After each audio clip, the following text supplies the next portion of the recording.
This is Power Panda with Episode 8 of Final Fantasy VI Divergent Paths. When we last left off, we had just rescued Celes and recruited Shadow.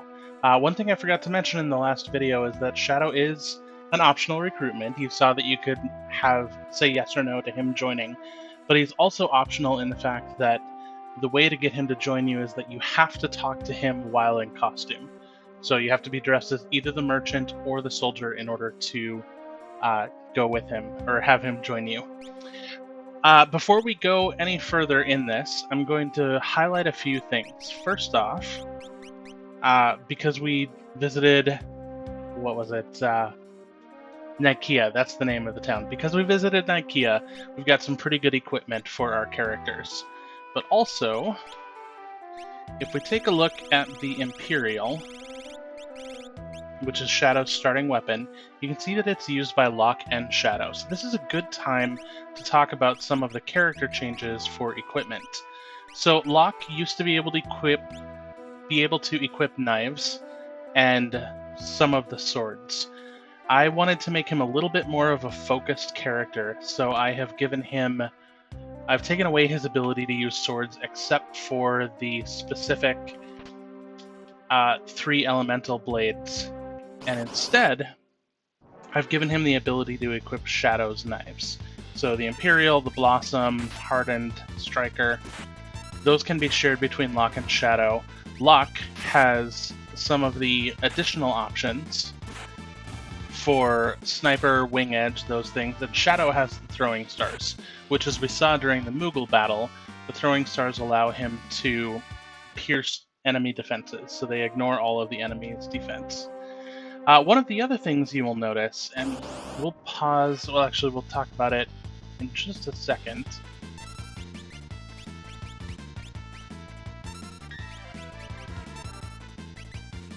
Is that Celes has gone through a class change. So there are 2 characters who received pretty big overhauls, and Celes is one of the first ones. So Celes no longer has the runic ability, and the reason for that is that I wanted to give Leo an ability that was unique to him, fit his storyline, but then could also be upgraded to Shock later on in the game. So it just made sense to give Leo the runic ability. Heavy Shield and Regal Cutlass. Now, she can still equip the Regal Cutlass, but she's better off with the Mithril Pike. I bought that in Nikeah. And Heavy Shield, I don't think anyone else can do. So Celes is a Valkyrie, and the reason for that is that I thought it just fit her character very well. If you think of some of her key moments in the game, if she needed to go through a class change, to have jump as her ability fit the opera scene. You think of the Valkyrie at the opera, you think of her jumping from the cliff. And from a gameplay perspective, I also really loved what it did. With Celes being one of your early game magic casters, jump allows her to stay in the back row, so you can see I've got her in the back row. And from the back row, she can jump, because jump ignores rows. Always has. There's a secret passage back here. Where does it go down? Yep. Be able to avoid damage, and then heal, or land and heal your party. So typically jump is given to a more physical character rather than a magical one, but giving it to a magic-based character kind of turned the ability on its head. And the same for runic. That runic, when given to a physical character who really can't do much damage against magical enemies, because magical enemies tend to have high physical defense, having him be able to block their attacks while the other characters start to deal out damage adds some new utility to it. So it's now, I'm so used to Celes being a Valkyrie with the jump ability that I don't think I can go back. We also talked earlier on about how Edgar had lost his ability to use spears, and this is why. Spears are now Celes' special weapon. She doesn't have access to every sword, but she does have access to every spear.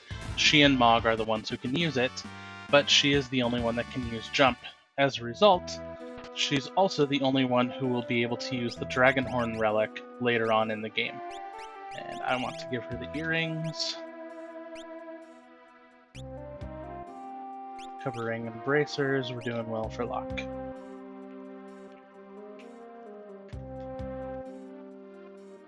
She's the only one who can get X jump later in the game, except for Gogo, because Gogo can equip those relics also.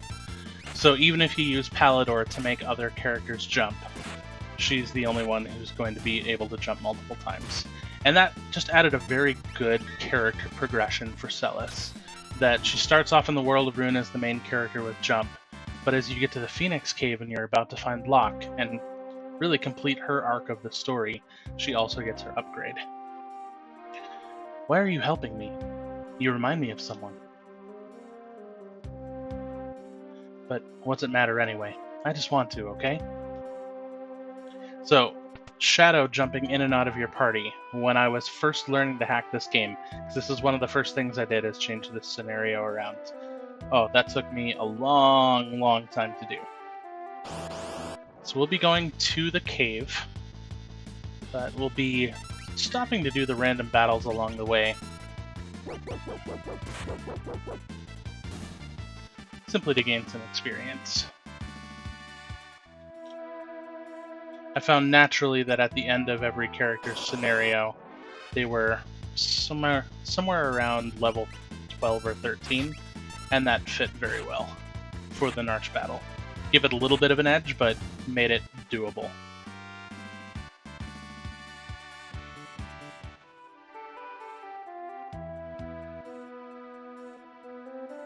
I want to also point out as we're walking around on the world map, which will be back there in just a second after we sleep,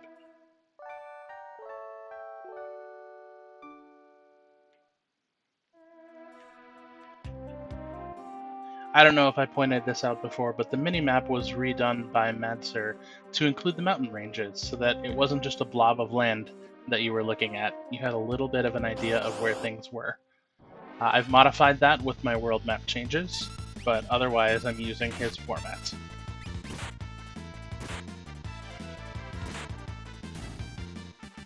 Shadow can't leave your party right now, so I'm not worried about doing random battles before this cave. I will save, and then pause the stream as I copy... Well, no, we'll beat the tunnel armor before I copy that save file over. You remember from earlier on in this game that this cave has sound effects now, but also has a fairly high encounter rate.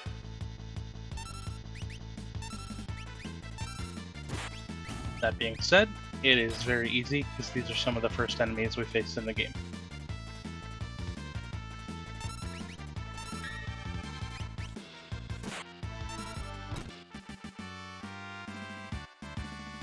You'll note Celes is not doing a whole lot of damage because I have her in the back row. When we actually fight enemies that matter, she'll be using jump, and she'll be able to double the damage as if she were in the front row.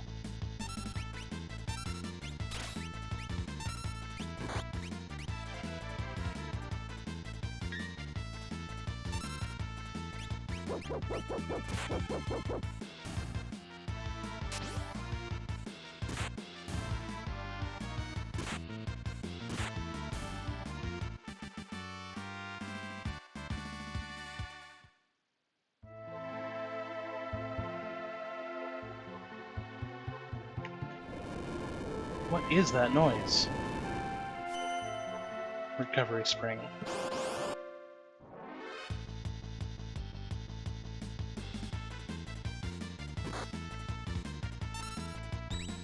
Well, we'll just go back to the recovery spring.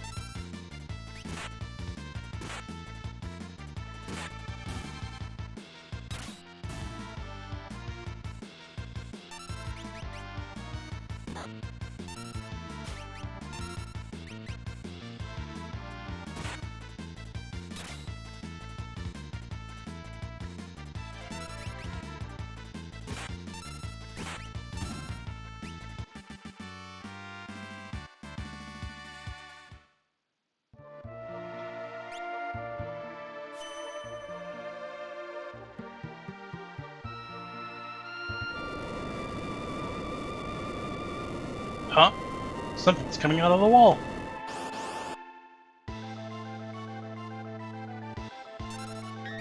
And what shall we throw at him? Regal Cutlass is pretty good. Now let's throw a dirk at him. Tunnel armor has been changed. Tunnel armor before was really focused on teaching you the runic ability, so it had a high magic attack stat. If you did not absorb its abilities with runic, you were reloading from a save. Since no one has the runic ability, tunnel armor does all of the same attacks, but it doesn't hit quite so hard with its magic. And Celes, of course, having the jump ability makes it a bit of a cakewalk. It's only if you know to buy a Mithril Pike in Nikeah, though. Otherwise, you're using the Regal Cutlass, and you're not going to be doing as much damage. Looks like we're in the clear. Onward to Narshe!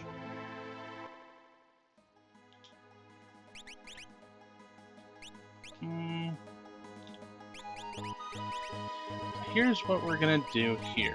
We're gonna do Moogle Charm. Go back.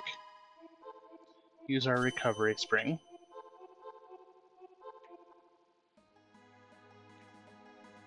From here on out, you note that our scenario is not finished yet.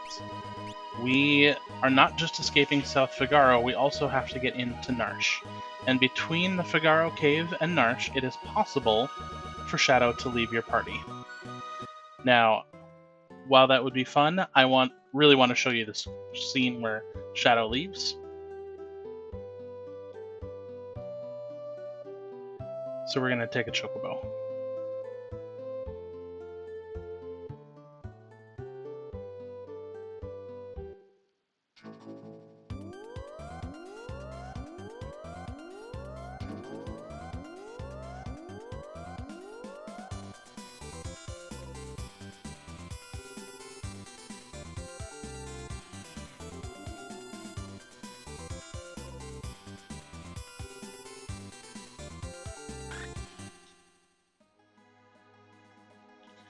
Okay, we are going to completely unequip Shadow. So he's not going to be in our party much longer. Going to give the black belt to Locke. And you'll note that he has the Imperial, because he can equip Shadow swords now. And running shoes and earrings. I think that's the best for her. I'm going to move her to the front row. So saving, and now I'll pause here and make a backup of that save. Okay, backup made. So, just to remind ourselves that we're doing a new save file from here, I'm going to save over all of them. Coming into Narshe. Hey, lady, don't I recognize you from somewhere? I can explain. Get out of here. If you don't, I have knowledge that can protect this city. He won't even listen. That kind of attitude is deadly.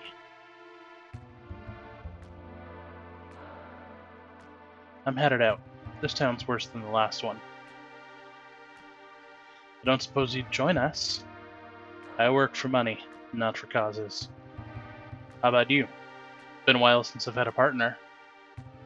For better or for worse, I'm with the returners. I'm headed west. Find me if you change your mind. Come on, I know a secret entrance.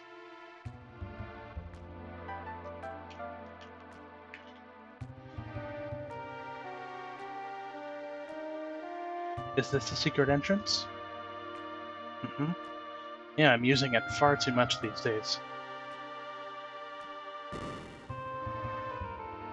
So this original scenario, if you remember, was all about sneaking Terra into Narshe so that she could deal with the Esper. And with Terra taking a different route, I wanted to be able to have this be Celes.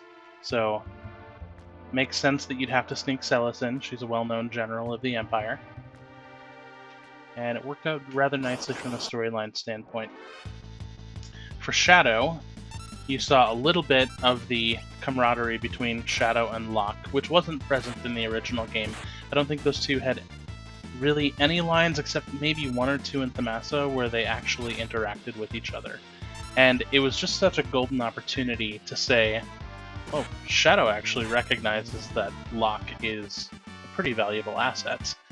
And if you know a little bit of Shadow's story about him having to lose his partner Barum, for Shadow to take a step and say, looking for a partner, it communicated a lot within a few lines that establishes Locke is really competent at what he does. Shadow's not entirely closed off, and I loved what it did. Okay, Celes gained a level, that's good.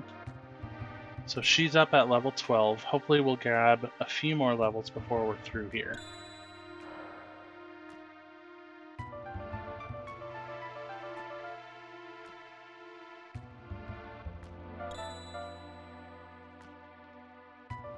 What is that?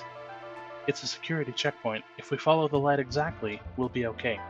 If we make a mistake, the light will surround us. To proceed safely, we must tag the glimmering light. We are going to mess up on purpose once, so that you can see this battle. I know a lot of people never actually see it with the dark side.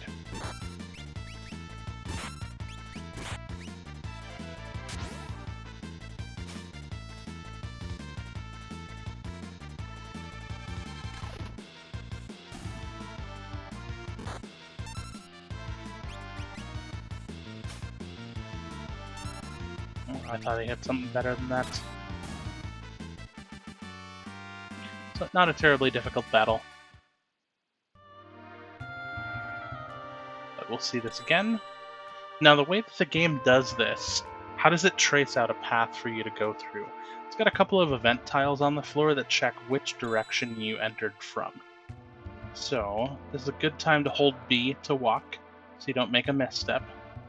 But this is one of them. If I enter this tile and it detects that I'm facing upwards, then it knows that I went the wrong way. And same with this. No random battles in this room as far as I know. Okay, from here, you can go on to the house, or you can come back in and have a chat with the Moogles.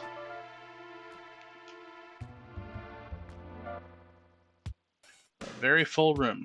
Kupo! They all just say Kupo, except for him.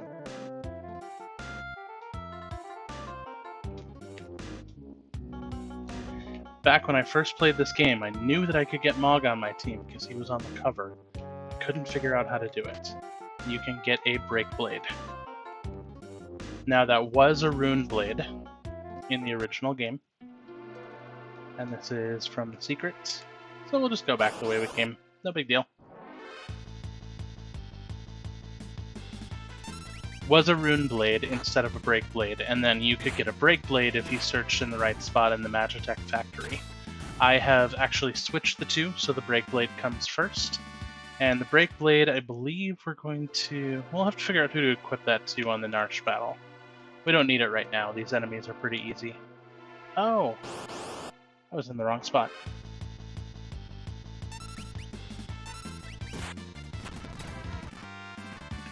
Press A to win. The reason for that switch is, for storyline purposes, that Rune Blade comes equipped to Leo when you first get control of him and when you get him in your party. So the Rune Blade needed to be stronger, and Break Blade, it's not a particularly good weapon just for attack. Its main thing is that it can randomly cast Break and give you a KO. So, not that we really have anything coming up, but it's always a good habit to cure up and save.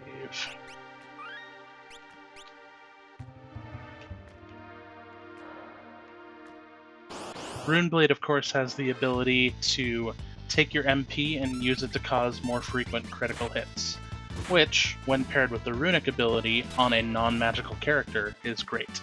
They really have no use for their MP until they start learning a few spells.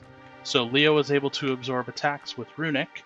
He used the Rune Blade to turn those into critical hits, and that, for me, was enough that I decided to change.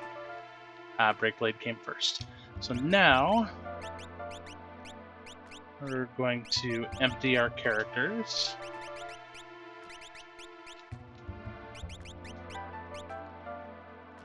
And see this scene. Locke! And is that who I think it is? Arvis, what's happening here in Narshe? The town's neutral. I've tried to get the people to side with the returners, but they all went slightly berserk when the Esper was discovered. Anyway, why have you brought an Imperial general to Narshe? This is Celes. She defected from the Imperial Army, and she has some very important information to share with us.